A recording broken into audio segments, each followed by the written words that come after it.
You ever wonder if there's some kind of hidden clock, ticking down to the end of the world? Well, today we are diving into a really fascinating interpretation of the Quran that claims to have found that exact clock. And get this, the timeline is wildly specific. So let's jump right in. I mean, it's the ultimate question, isn't it? When will the world end? It's something that has kept people up at night for ages. Philosophers, prophets, scientists, everyone's taken a crack at it. But what if the answer wasn't some vague, cryptic prophecy? What if it was a specific, calculated timeline, hidden in plain sight within a sacred text?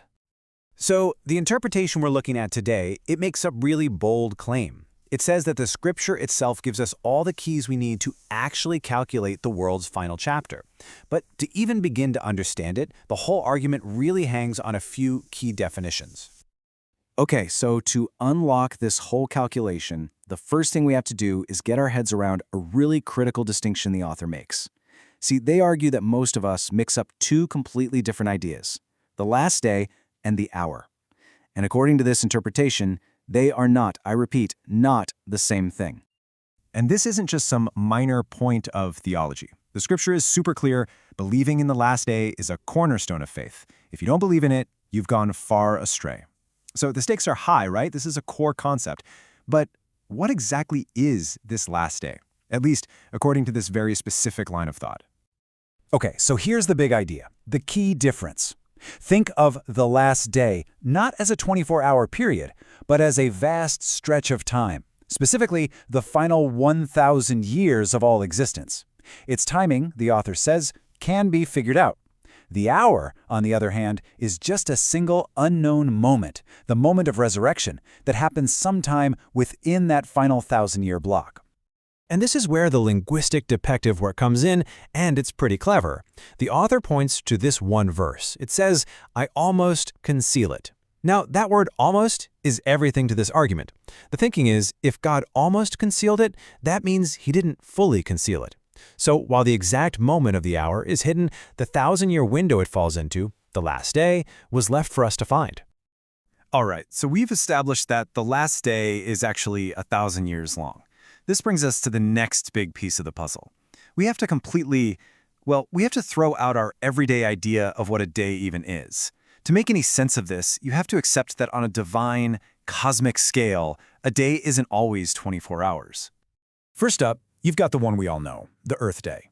You know, our standard 24 hours, the whole sun-up, sundown thing. Easy. That's our baseline.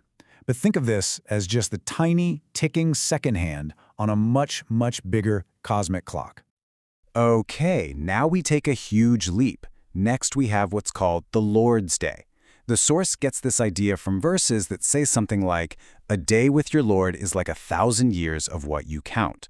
So this is a divine unit of time used for running the universe, and one of these days equals 1,000 of our Earth years. And if you thought that was a big jump, hold on. There's an even bigger one, the angelic day. This is described as a period of 50,000 Earth years tied to the work of angels. So you can see the point here, right? Time isn't fixed. It's totally relative, operating on these massive, different scales all at once. So let's just quickly recap that because it's super important for what's coming next. We've got 3 different days in play. Our 24-hour Earth Day, the 1,000-year Lord's Day, and the massive 50,000-year angelic day. Got it? Good, because now we're ready for the math. Okay, so we've got all the pieces on the board. The different kinds of days, the distinction between the last day and the hour. Now we can finally walk through the author's main calculation. And believe it or not, this entire countdown starts with just one single phrase from the Quran. And here it is. This is the absolute linchpin of the whole theory, an accounting term. The entire 10,000-year timeline hangs on how the author decodes the meaning of just these few words. So you're probably wondering, how do you get a specific number from the phrase an accounting term? Well, the author argues that the original Arabic word for accounting, or counted, actually implies a system of counting in tens. They use the example of Ramadan, which is described in Scripture as having 3 counted periods, which are widely understood to be 3 blocks of 10 days. So the word accounting basically becomes a code word for tens. So let's just lay out the logic step by step. Step 1, the end is delayed for an accounting term. Step 2, The word accounting is interpreted to mean counting in tens. And step 3, what are we counting? We're counting in Lord's days, which we already know are 1,000 years long. So what do you get? You get 10 counts of 1,000 years each. And that brings us to the big number 10, 1,000 years.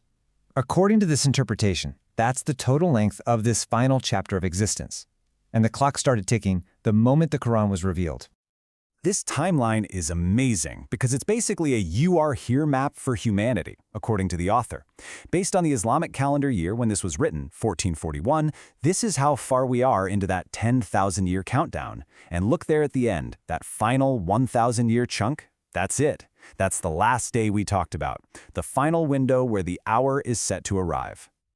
Okay, so if we really are on this cosmic countdown, what should we be looking for? What does the source say are the signs that we're getting close to that final 1,000-year stretch and to the hour itself? Well, here's the thing. The author argues the signs have already started. This verse about the moon splitting in two, it's interpreted as a miracle that actually happened way back in the time of the Prophet Muhammad, and that event is seen as the official starting gun for the approach of the hour.